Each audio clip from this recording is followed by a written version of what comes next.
નમસ્કાર મિત્રો, આજના આ ખાસ કથા વિશ્લેષણમાં તમારું સ્વાગત છે.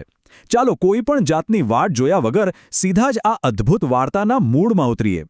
જરા કલ્પના કરો, મધ્યરાત્રિનો સમય છે. એકદમ શાંત અને સામાન્ય ગામડામાં અચાનક જ ભયંકર હુમલો થાય છે. ચારે તરફ તૂટેલા ઘરો છે અને ભયથી કાંપતા લોકો જીવ બચાવવા દોડી રહ્યા છે. પણ જુઓ, આ કોઈ સામાન્ય વિનાશ નથી. ગોલુ નામના એક યુવાન છોકરાના હાથમાંથી અચાનક જ ધગધગતો અગ્નિ પ્રગટી ઉઠે છે. આ તો માત્ર એક નાયકની જાગૃતિની શરૂઆત છે. પણ ખરેખર ત્યાં એવું તો શું બન્યું હતું? ચાલો આજે આપણે એ જ સમજીએ. એ તો હજારો વર્ષ જૂની ભવિષ્યવાણી છે. જ્યારે ગામના એક વૃદ્ધ વ્યક્તિના મોંમાંથી ભય અને આશ્ચર્ય સાથે આ શબ્દો સરી પડે છે, ત્યારે એક વાત તો સ્પષ્ટ થઈ જાય છે કે આ કોઈ સામાન્ય જાદુટોણાની વાત નથી. આ માત્ર એક છોકરાની છુપાયેલી શક્તિ નથી, પણ આ આખો ઇતિહાસ અને બહુ ઊંડા રહસ્યો આની સાથે જોડાયેલા છે. આ એક જ વાક્ય આખી કથાનું વાતાવરણ પળવારમાં બદલી નાખે છે અને આપણને વિચારવા મજબૂર કરી દે છે કે આ ભવિષ્યવાણી આખરે છે શું. તો ચાલો વિભાગ 1 તરફ આગળ વધીએ. ગુરુ ઝેરોકનો ભયંકર પ્રભાવ અને તેમની અદ્ભુત શક્તિનું પ્રદર્શન. હુમલો કરનારા પહેલા 3 કાળા યોદ્ધાઓ સામે જ્યારે સફેદ ચોગો પહેરેલા ગુરુ ઝેરોકનો પ્રવેશ થાય છે, ત્યારે સાવ અલગ જ માહોલ સર્જાય છે. ઝેરોક કોઈ મોટો હંગામો કે બૂમાબૂમ નથી કરતા. તેઓ માત્ર શાંતિથી પોતાની લાકડી જમીન પર પછાડે છે અને તરત જ એક નીલા પ્રકાશની લહેર જમીન પર ફરી વળે છે. પેલા કાળા યોદ્ધાઓ બહાનું કાઢે છે કે તેઓ તો માત્ર અંધકારના રાજા કાલ્વેરના આદેશનું પાલન કરી રહ્યા હતા. પણ ઝેરોકનો જવાબ સાંભળવા જેવો છે. કાલ્વેરનો આદેશ હવે અગ્નિલોકમાં નહીં ચાલે. અને પછી કડાકો. દંડમાંથી એક જ વાર ભયંકર વીજળી નીકળે છે અને ત્રણેય યોદ્ધાઓ ચીસો પાડતા સીધા અંધકારમાં ગાયબ થઈ જાય છે. શક્તિનું આટલું સચોટ અને ભયંકર પ્રદર્શન સ્પષ્ટ કરી દે છે કે ગુરુ ઝેરોક કોઈ સામાન્ય માર્ગદર્શક તો બિલકુલ નથી. હવે આવે છે આપણો વિભાગ 2, તત્વ સમ્રાટની પ્રાચીન ભવિષ્યવાણી અને તેની પાછળ છુપાયેલી એક બહુ મોટી જવાબદારી. યુદ્ધ શાંત થયા પછી આપણું અને ઝેરોકનું ધ્યાન ફરીથી ગોલુ પર જાય છે અને એક મોટો ખુલાસો થાય છે. હવે આ તત્વ સમ્રાટ એટલે કોણ? એ કોઈ સામાન્ય રાજા નથી, પણ પંચતત્વો પર નિયંત્રણ ધરાવતો એક પૌરાણિક યોદ્ધા છે. ગોલુના હાથ પર જે અગ્નિનું ચિહ્ન ચમકી રહ્યું છે ને, તે આ જ સમ્રાટનું નિશાન છે.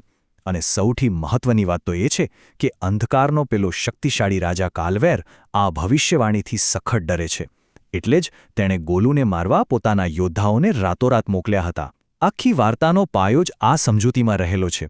ગોલુ હવે એક સામાન્ય મનુષ્ય મટીને આખા ગ્રહ માટે એક આશાનું કિરણ બની જાય છે. અહીં આપણને એક બહુ જ રસપ્રદ અને તીવ્ર ભાવનાત્મક સંઘર્ષ જોવા મળે છે. જુઓ, એક તરફ છે જયા, ગોલુની માતા, જેણે પહેલેથી જ પોતાના પતિને ગુમાવી દીધો છે અને હવે પોતાના એકમાત્ર પુત્રને આ ભયંકર યુદ્ધમાં ગુમાવવા માંગતી નથી. સાચું કહું ને તો એ એક માતાનો સાવ સ્વાભાવિક ડર છે. અને બીજી તરફ છે ગુરુ ઝેરોક, જેઓ દયાભાવ રાખવા છતાં એકદમ કડક અને સ્પષ્ટ ચેતવણી આપે છે કે જો ગોલુ નહીં લડે તો આખો અગ્નિલોક ગ્રહ રાખ થઈ જશે. અસ્તિત્વ ટકાવી રાખવાની આ લડાઈમાં એક માતાનો પ્રેમ અને આખા ગ્રહનું ભવિષ્ય જાણે સામસામે આવીને ઊભા રહી જાય છે.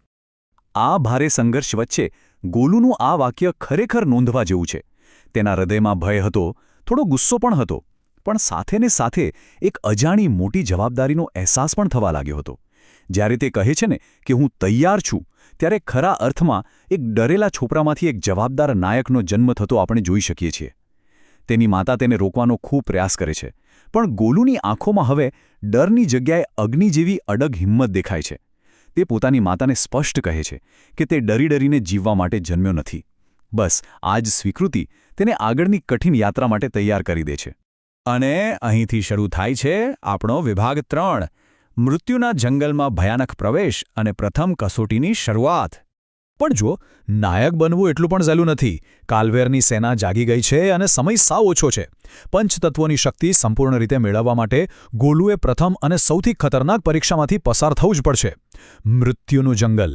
આ નામ સાંભળીને જ ભલભલા ગામ લોકોના ચહેરા ફિક્કા પડી જાય છે, કારણ કે ત્યાંની અફવાઓ લોહી થીજવી દે તેવી છે. કહેવાય છે કે ત્યાં ભયંકર રાક્ષસો છે, વૃક્ષો જાણે જીવતા હોય તેમ વર્તે છે અને રાત્રે અજાણી આત્માઓ માણસોનો શિકાર કરે છે. એવો કોઈ માણસ નથી જે આ જંગલમાં ભૂલથી પણ ગયો હોય અને જીવતો પાછો આવ્યો હોય. આ એક એવી જગ્યા છે જ્યાં બહારના દુશ્મન કરતાં તમારો પોતાનો ડર જ તમારો સૌથી મોટો શત્રુ બની જાય છે. જેમ જેમ ગોલુ અને ઝેરોક આ ગાઢ જંગલ તરફ આગળ વધે છે તેમ તેમ વાતાવરણ એકદમ ભારે અને બદલાતું જાય છે. આ પગલાઓ ધીમે ધીમે વધતા ડરને બહુ સરસ રીતે બતાવે છે. પહેલાં તો હવા એકદમ બરફ જેવી ઠંડી થવા લાગે છે. પછી ક્યાંકથી અદૃશ્ય અને ડરાવણી ફૂસફૂસાટ સંભળાય છે.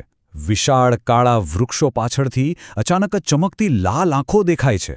અને છેલ્લે ચારે બાજુ જમીન પર પડેલા હાડકાં અને હવામાં ફેલાયેલી મૃત્યુની સખત દુર્ગંધ. અહીં ગુરુ ઝેરોક એક બહુ જ મહત્વની અને યાદ રાખવા જેવી વાત કહે છે. જે ડરી જાય, સમજવું કે તે મરી જાય. આ જ ભયાનક વાતાવરણ વચ્ચે આવે છે વિભાગ 4, રક્તભક્ષી દૈત્ય સામે પ્રથમ કસોટી અને ડરનો સાચો સામનો. અચાનક જ તે મનહૂસ શાંતિને ચીરતો એક ભયંકર અવાજ આવે છે. દૂરથી એક મોટી ગર્જના સંભળાય છે અને જાણે ભૂકંપ આવ્યો હોય તેમ જમીન ધ્રુજવા લાગે છે. કોઈક ભારે પગલાઓ સાથે સીધું તેમની તરફ જ આવી રહ્યું છે. ગુરુ ઝેરોક એકદમ શાંતિથી આંખો બંધ કરીને કહે છે કે રક્તભક્ષી દૈત્યે તેમની સુગંધ પકડી લીધી છે. ત્યાં જ વિશાળ કાળા વૃક્ષો ધડાકાભેર તૂટી પડે છે. જરા વિચારો, 10 ફૂટની ઊંચાઈ, આંખો જાણે તાજું લોહી હોય તેવી લાલ, આખા શરીર પર કાળા મોટા કાંટા અને મોંમાં તલવાર જેટલા તીક્ષ્ણ દાંત ધરાવતો આ ખોફનાક રાક્ષસ બહાર આવે છે. તે માણસની ગંધ પારખીને સીધો ગોલુ તરફ ધસી આવે છે. આ દ્રશ્ય એટલું જીવંત અને ડરાવણું છે કે આપણને પણ એક ક્ષણ માટે ધ્રુજારી છૂટી જાય. હવે આપણી સામે આ સૌથી મોટો પ્રશ્ન ઊભો થાય છે. શું ગોલુ પોતાના ડરને હરાવી શકશે? ગોલુના હાથ અત્યારે ખરાબ રીતે કાપી રહ્યા છે. તે ડરીને પાછળ ખસી જાય છે અને તેના મનમાં માત્ર એક જ વિચાર ચાલે છે કે બસ આજે હું મરી જઈશ. પણ નવાઈની વાત એ છે કે ઝેરોક તેને બચાવવા વચ્ચે બિલકુલ નથી આવતા. તેઓ દૂરથી જ ગોલુને બૂમ પાડીને કહે છે કે આ તારી પ્રથમ કસોટી છે. શક્તિ બહાર નહીં, તારી અંદર શોધ. શું એક સામાન્ય છોકરો આ સાક્ષાત મોત સામે અડીખમ ઊભો રહી શકશે? અને બરાબર ત્યારે જ વાર્તાનો સૌથી અદ્ભુત અને રોમાંચક વળાંક આવે છે. દૈત્ય જ્યારે ગોલુથી માત્ર થોડા જ પગલાં દૂર હતો અને હુમલો કરવાની તૈયારીમાં હતો, ત્યારે અચાનક ગોલુના હાથ પર રહેલું પેલું તત્વ, સમ્રાટનું નિશાન, જાગૃત થાય છે. તે અત્યંત તેજસ્વી રીતે ચમકવા લાગે છે. આ એ ખાસ ક્ષણ છે જ્યાં ગોલુનો આંતરિક ડર તેની અંદર રહેલી ભયંકર જાદુઈ શક્તિમાં પરિવર્તિત થવા લાગે છે. ગોલુના આખા શરીરમાં, તેની નસોમાં જાણે ગરમ ધગધગતો અગ્નિ વહેવા લાગે છે. તેનો બધો જ ડર પળવારમાં ગાયબ થઈ જાય છે અને તેની આંખોમાં એક સાચી આગ પ્રગટી ઉઠે છે. તે પાછળ હટવાને બદલે પૂરી તાકાતથી એક જોરદાર ચીસ પાડે છે. આ માત્ર કોઈ સામાન્ય અવાજ નથી. આ એક તત્વ સમ્રાટની પહેલી ગર્જના છે જે તેના આંતરિક જાદુને સંપૂર્ણ રીતે મુક્ત કરી દે છે. અને પછી થાય છે એક પ્રચંડ મહાવિસ્ફોટ. ગોલુના હાથમાંથી અગ્નિની એવી વિશાળ અને ભયંકર લહેર છૂટે છે કે પૂછો જ નહીં. જે 10 ફૂટ ઊંચો રાક્ષસ થોડી સેકન્ડો પહેલાં મોત બનીને તેની તરફ આવી રહ્યો હતો, તે સીધો જ આ આગમાં ઘેરાઈ જાય છે. તેની ભયંકર ચીસો આખા જંગલમાં ગુંજી ઉઠે છે અને જોતજોતામાં જ એ વિશાળ દૈત્ય રાખ બનીને જમીન પર ઢળી પડે છે. ગોલુએ આખરે પોતાની શક્તિ સાબિત કરી દીધી છે. હવે જંગલમાં ફરીથી થોડી શાંતિ છવાય છે. ચાલો જઈએ છેલ્લો વિભાગ, વિભાગ 5, અંધકારમાં છુપાયેલું નવું રહસ્ય, ધ વોચર. લડાઈ પૂરી થયા પછી વાતાવરણ એકદમ શાંત થઈ જાય છે.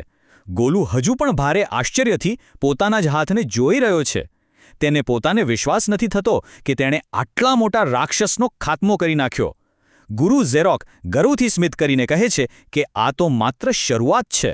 પણ મિત્રો, આ શાંતિ એક નવા જ રહસ્યની નિશાની છે. કારણ કે આ ભયંકર જંગલમાં તેઓ ખરેખર એકલા ન હતા. જંગલના ઘોર અંધકારમાંથી કોઈક આખી લડાઈ ચૂપચાપ જોઈ રહ્યું હતું. 2 તેજસ્વી નીલી આંખો અંધારામાં ચમકે છે અને એક અજાણી વ્યક્તિ ધીમા ડરાવણા અવાજે બોલે છે, તો આ છે તત્વ સમ્રાટ. કોણ છે આ રહસ્યમય વ્યક્તિ? શું તે કોઈ નવો દુશ્મન છે કે પછી કોઈ છુપાયેલો મિત્ર? સાચું યુદ્ધ તો હજુ હવે શરૂ થવાનું છે.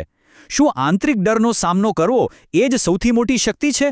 આ એક બહુ મોટા પ્રશ્ન સાથે આપણે આજના આ કથા વિશ્લેષણને અહીં જ વિરામ આપીએ છીએ. ફરી મળીશું એક નવા રહસ્ય સાથે. ત્યાં સુધી વિચારતા રહેજો.